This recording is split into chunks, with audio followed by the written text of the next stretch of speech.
Continue on physical chemistry. We're in chapter 18, section 6 now. We're going to talk about quantum mechanics some more, specifically wave mechanics. So Schrodinger was a mathematical physicist. Dirac and Heisenberg, they were more in the matrix mechanics angle of it. So matrix mechanics and wave mechanics, they have the same results for photons, electrons, protons, and other subatomic particles. Now classical mechanics, it doesn't give the results for these tiny particles, so we have to use quantum mechanics instead. So for macroscopic objects, classical mechanics gives the correct results. As size of a particle, or actually as mass of a particle gets larger, quantum mechanics merges into classical mechanics.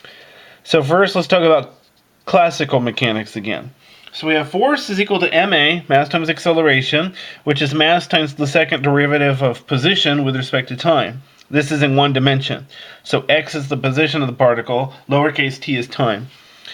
Now if we integrate that twice, we're going to get, remember f is a function of time, c1 and c2, where c1 and c2 are integration constants. And then speed is the first derivative. So f prime of t based on c1, c2. Now the state of the system is specified once we define all the forces on the system. In other words, once we know all the position and the velocities of all the particles in the system. So if at t equals 0, then x is equal to x sub 0, and t is equal to t sub 0, v is equal to v sub 0, etc. So these are initial conditions. Then we have x sub 0 is a function of t sub 0, c1, c2. V sub 0 is f prime of t0, c1, and c2. So that's two equations with two unknowns, so we can use x sub 0 and v0 to find c1 and c2. Once we have c1 and c2, we can predict where the particle will be and its velocity at any time. So in classical mechanics, we can precisely predict what large objects will do. Then there's quantum mechanics, microscopic objects. Now the state has a different definition in quantum mechanics than in thermodynamics. Now the state of the system is defined by the mathematical function psi.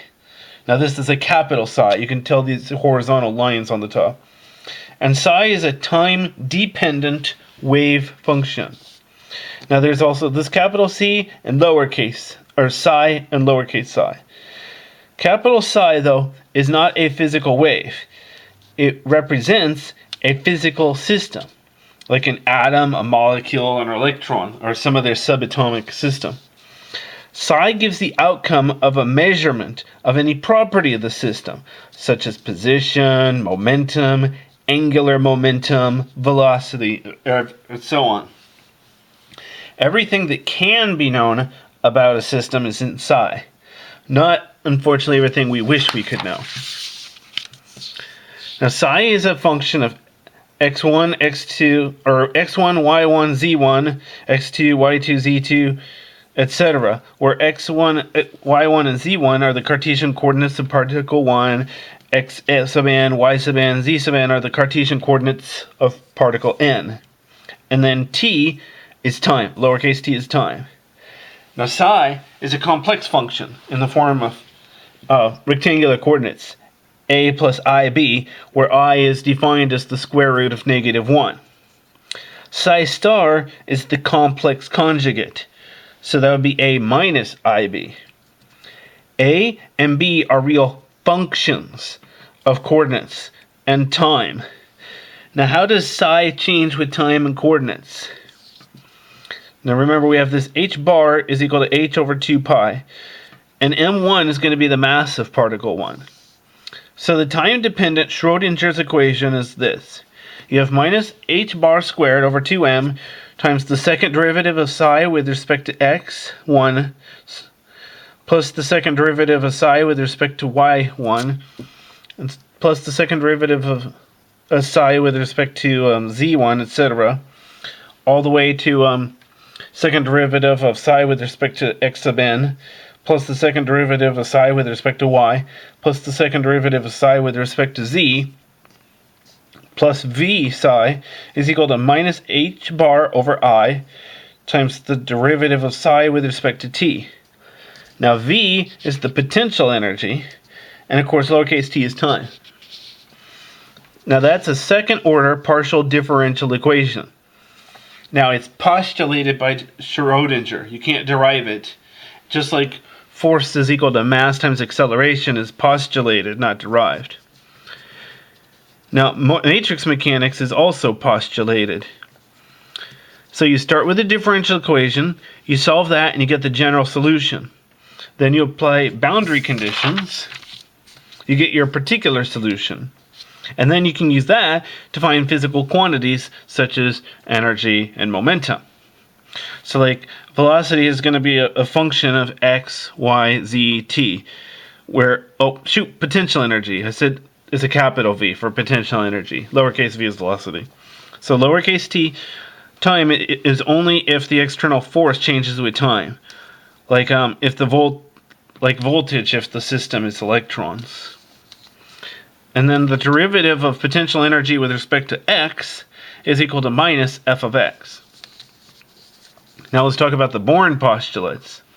The absolute value of psi squared is equal to a probability density. So you have psi times psi star, that's equal to psi squared. So you take the function psi times its complex conjugate, that's the same as squaring it.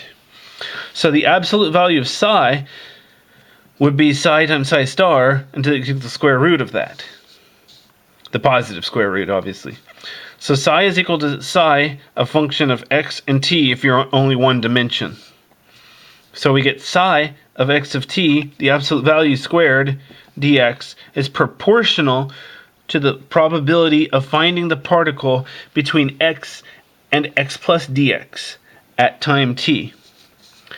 Now there is no equation of motion for an electron. All you can do is find the probability of finding it someplace. So you can't actually define a path of an electron orbital. Generally, the probability that x is between a and b is equal to the integral from a to b of the absolute value of psi squared dx. That's in one dimension, obviously. So we get the integral from negative infinity to infinity of the absolute value of psi squared with respect to x is equal to 1. So that's the normalization condition. That means there's a 100% chance of finding it somewhere, because obviously it didn't just disappear. So in 3 dimensions, the integral from negative infinity to infinity of the integral from negative infinity to infinity of the integral from negative infinity to infinity of the absolute value of psi as a function of x, y, z, and time squared with respect to x and with respect to y and with respect to z is equal to 1. Because the probability of finding it somewhere is 1 since the electron exists. So this tau, that represents all space and systems. So the differential of tau is dx times dy times dz in this example, because we're in 3 dimensions, obviously.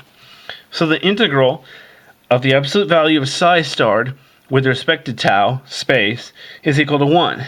That obviously, this implies triple integral, even though it's only showed once. So this means the integral over all space. So we're going to define the integral in 3D from minus to infinity for each dimension. Now the 2 dots over this O in the Schrodinger is called an Umlaut. That's German.